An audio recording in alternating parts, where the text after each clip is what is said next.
The truth about Bitcoin and alternative currencies. The US dollar has been the world's most popular currency for over half a century, but that's starting to change. Our central bank's been meddling with the value of the dollar, and people are looking to replace it with something better. One currency has been making news lately, Bitcoin, a new digital currency. Lots of things have been used as currency throughout history.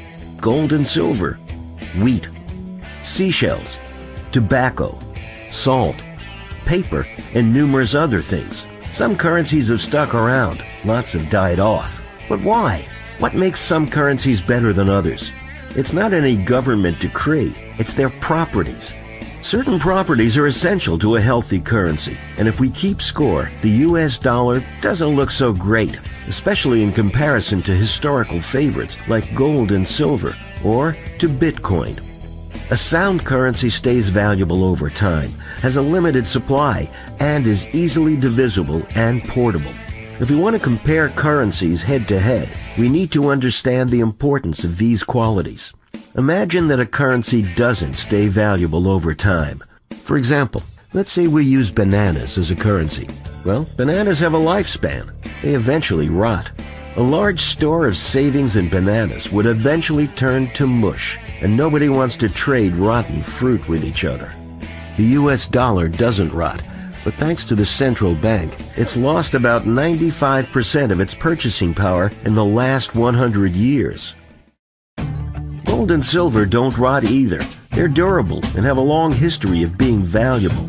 Bitcoin also doesn't degrade over time. The ones and zeros will be the exact same 50 years from now. It's a decentralized currency, not issued by any one institution, which means its value is independent of a government or central bank. As long as people find it valuable, it will stick around.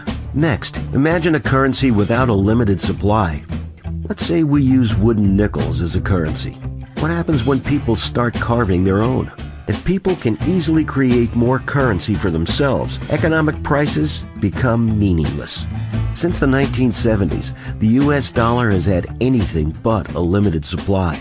The central bank has created trillions of dollars out of thin air, devaluing everybody else's dollars in the process. In contrast, the supply of gold and silver has been relatively constant for the last few millennia.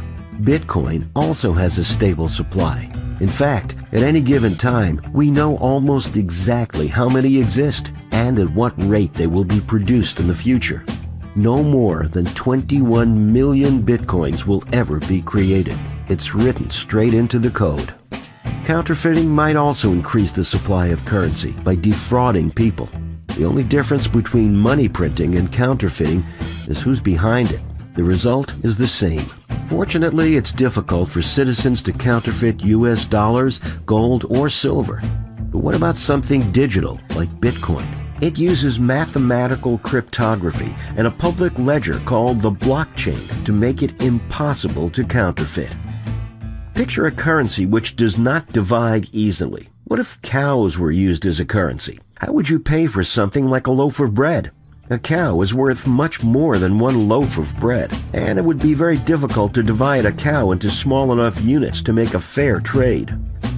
The dollar divides very easily, down to the penny. Gold and silver are a little bit more difficult to divide into small quantities.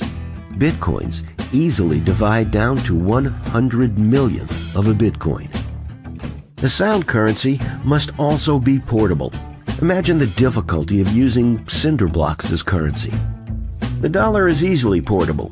Gold and silver are less portable, though on a gold standard, people usually carry around paper, which is redeemable in the metals. And Bitcoins can be sent anywhere in the world with internet access instantly, regardless of the size of the transaction, and at almost no cost. So how do these currencies match up against each other? You decide for yourself.